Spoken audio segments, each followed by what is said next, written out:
Bonjour, mesdames et messieurs, bon réveil et bienvenue dans cette édition.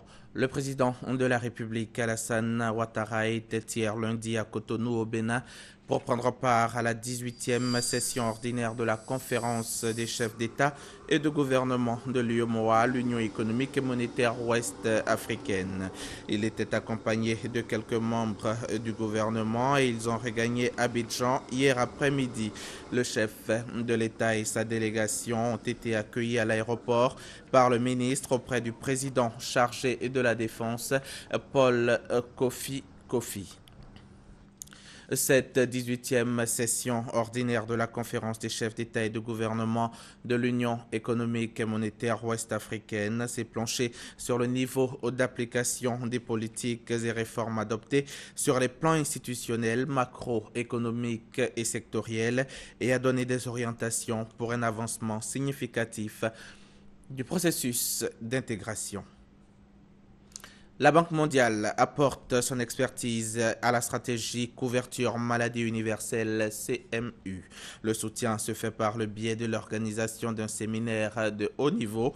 Il va durer 2 jours et vise à sensibiliser les décideurs sur les objectifs de la CMU et les enjeux liés aux politiques de financement, d'espace fiscal et autres. Hugues Hervé-Blé pour les détails.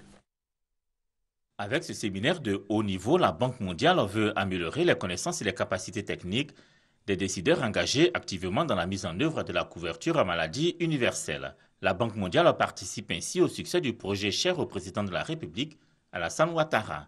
Seront abordés avec les experts de l'institution les enjeux liés aux politiques de financement et d'espace fiscal, de gouvernance du système et de prestation de services.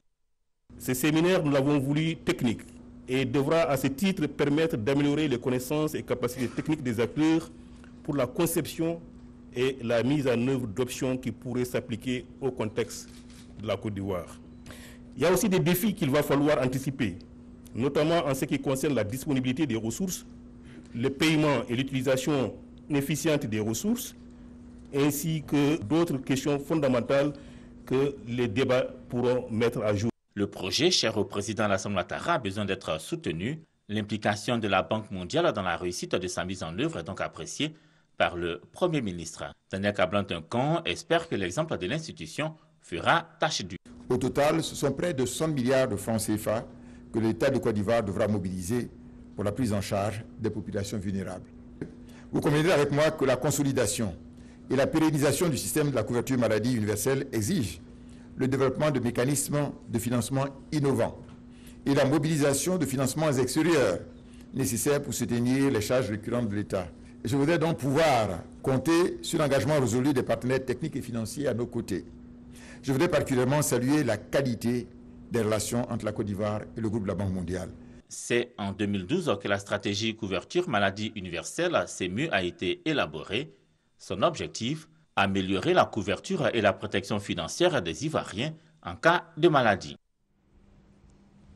Vous le savez, la première dame était à Bengourou récemment où elle a passé un court séjour. En qualité donc d'ambassadrice spéciale de l'ONU-SIDA, Dominique Ouattara a visité au cours de son séjour à Bengourou le centre de protection maternelle et infantile de cette ville. Compte rendu, Viviane Haïm. Nommée le 18 décembre dernier par l'ONU comme ambassadrice spéciale de l'ONU-SIDA pour accélérer l'accès au traitement pédiatrique pour les enfants vivant avec le VIH, la première dame de Côte d'Ivoire, Dominique Ouattara, est déjà à la tâche. Au cours de sa visite à Bengourou, elle a fait une visite au centre de protection maternelle et infantile, établissement sanitaire public spécialisé chargé des consultations prénatales et du dépistage du VIH chez les femmes enceintes et chez les nouveau-nés. La zone d'Abengourou est une zone à fort taux de prévalence du VIH, mais le taux de contamination connaît depuis peu une stabilité, a expliqué la ministre de la Santé et de la lutte contre le sida, Raymonde Goudou-Kofi. L'ambassadrice spéciale de l'ONU-SIDA était accompagnée du directeur pays de l'organisation, Sal Tamsir. Elle a offert un compteur CD4, appareil pour le dépistage du VIH au centre de santé, et elle a délivré un message de sensibilisation à la population présente en ce lieu. Mes chers sœurs, je voulais vous dire quelque chose de très important. À Bengourou, la première première ville et vous êtes la première établissement, la PMI, de ma première action en tant qu'ambassadeur spécial de l'ONU-SIDA. Je voulais vous le dire parce que c'est très important. C'est par vous que je voulais commencer, pour vous prouver mon affection. Donc merci de votre accueil. Je voudrais féliciter la PMI d'Abengourou. Vous avez de très bons résultats et cela veut dire que le personnel soignant fait très bien son travail. Et le message que je voudrais vous porter est celui-ci. Venez vous faire dépister. Venez voir si vous avez le sida. Et si vous avez le sida, comment ne pas le transmettre à vos enfants? Il faut aussi, comme l'a dit tout à l'heure Madame le ministre, que nous arrivions à convaincre vos époux qu'ils viennent se faire dépister. Aujourd'hui, avoir le sida n'est plus une fatalité. Ce n'est plus un problème.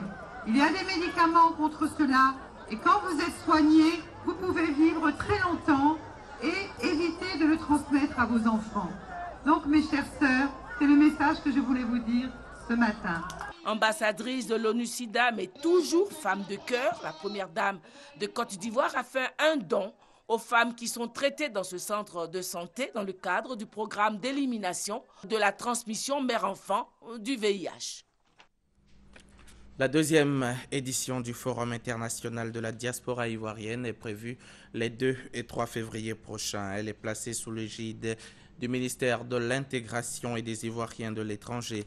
Il s'agira à cette occasion d'exposer les opportunités d'investissement et permettre à cette diaspora de s'imprégner des réalités socio-économiques de la Côte d'Ivoire. Avant cette édition, le directeur général du CEPICI revient sur la capitalisation des compétences de cette diaspora pour l'émergence de la Côte d'Ivoire. Noël Niagno.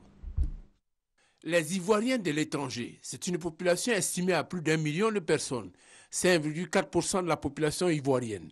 Leur savoir et leur savoir-faire capitalisés durant leur séjour à l'étranger sont des opportunités à exploiter. Ce que nous voyons de la diaspora, c'est d'abord le mental, c'est d'abord le comportement, c'est d'abord la connaissance, c'est d'abord l'expérience. Aujourd'hui, l'expérience, le vécu de quelqu'un amène une expertise nouvelle.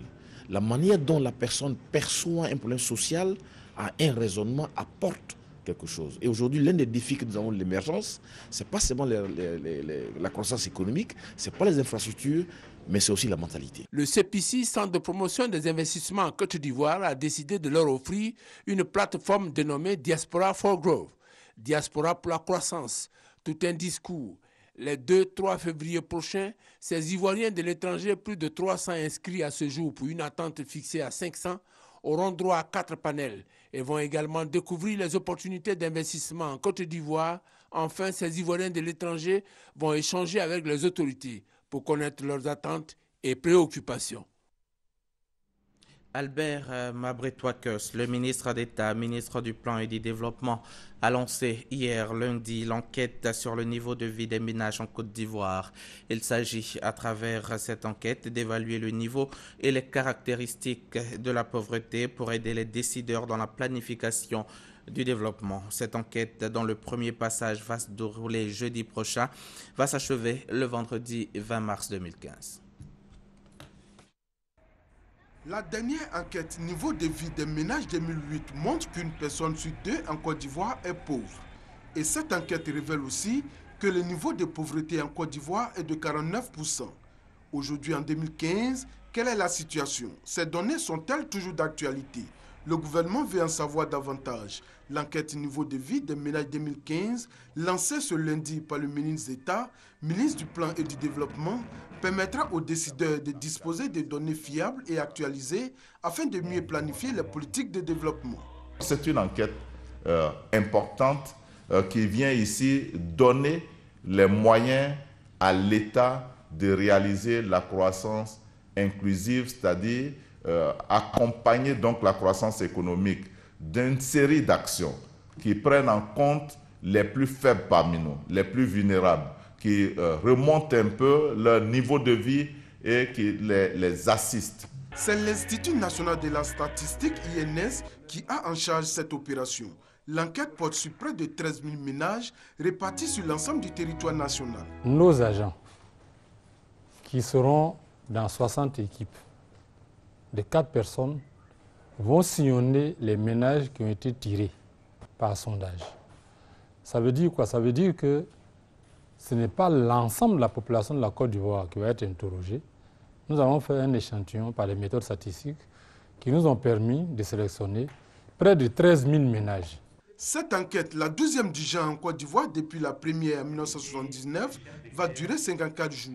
Elle démarre effectivement ce jeudi 22 janvier pour s'achever le 20 mars prochain. Le ministre d'État, ministre du Plan et du Développement, invite les populations à réserver un bon accueil aux agents enquêteurs et les assure que cette enquête n'a rien de politique. Reportage signé Herman Niamien, la page culture de ce journal à présent. La galerie Herman Kono, située à Williamsville, dans la commune d'Adjamé, constitue un véritable réservoir de l'art primitif africain. Des formes d'expression traditionnelles représentant les arts premiers y sont notamment répertoriées à l'occasion d'une exposition dénommée Mousso de Batigui ou la maternité en langue malinké. Un voyage au cœur de l'art et l'artisanat africain que nous fait découvrir notre reporter Serge Collier. Galerie Herman Kono, c'est à Williamsville, commune d'Adjamé, dans le district d'Abidjan. Un espace anodin qui peut passer inaperçu. Mais il faut le visiter pour découvrir les richesses qui s'y trouvent. Bakayoko, ivoirien originaire du nord de la Côte d'Ivoire, est antiquaire de renommée internationale. Il expose dans cet espace le fruit de ses recherches sur l'art primitif africain. Il s'agit pour cet antiquaire de contribuer à la diffusion des trésors traditionnels et culturels d'Afrique. Ce musée de poche présente des œuvres d'art primitif, des pièces rares de l'histoire antique du continent.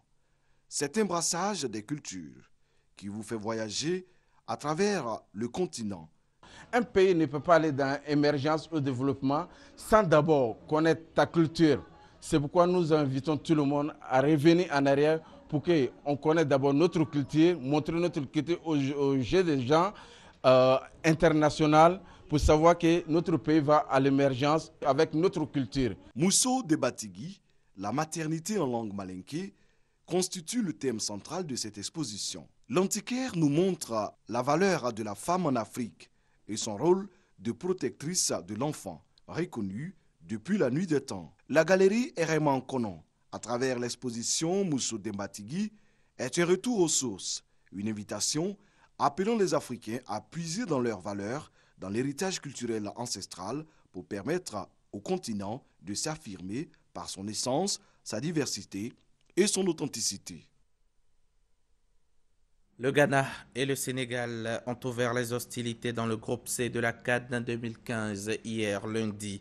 Les deux équipes auraient pu se quitter sur un nul après un but du Ghanéen André Ayou et l'égalisation du Sénégalais Mambiram Diouf. Mais Moussa Sow a fait le break pour les Lions de la Teranga dans les dernières secondes. L'Algérie, elle, a eu bien du mal à soigner son entrée dans la compétition. Face aux Sud-Africains, pendant toute la rencontre, les Fennecs ont été malmenés par les Bafana Bafana avant d'arracher leur victoire dans la douleur, 3-1. Résumé en images. C'est le Sénégal qui a donné le coup d'envoi du premier grand choc du groupe C et affiche ses intentions dès l'entame du jeu. Mais suite à un relâchement de sa défense sous une passe en profondeur ghanéenne, le portier sénégalais Bouna Koundoul commet l'irréparable sur Christian Atsu. Penalty pour le Ghana que le capitaine du jour, André Ayou, transforme. 1-0. C'est la mi-temps au stade de Mongomo. Le Ghana mène au score. Les Lions de la Teranga qui n'ont pas dit leur dernier mot reprennent confiance en seconde période et atteignent le même niveau que les Black Stars grâce à Mam Diouf qui répond à un centre venu de la gauche. Ghana 1, Sénégal 1. Mené au score en première mi-temps, les 3 dernières minutes de temps additionnel données aux 22 acteurs permettent au Sénégal de faire la différence. Grâce au duo Moussa Sow, Chekou Kouyaté. Sénégal 2, Ghana 1. Résultat qui fera couler beaucoup d'encre.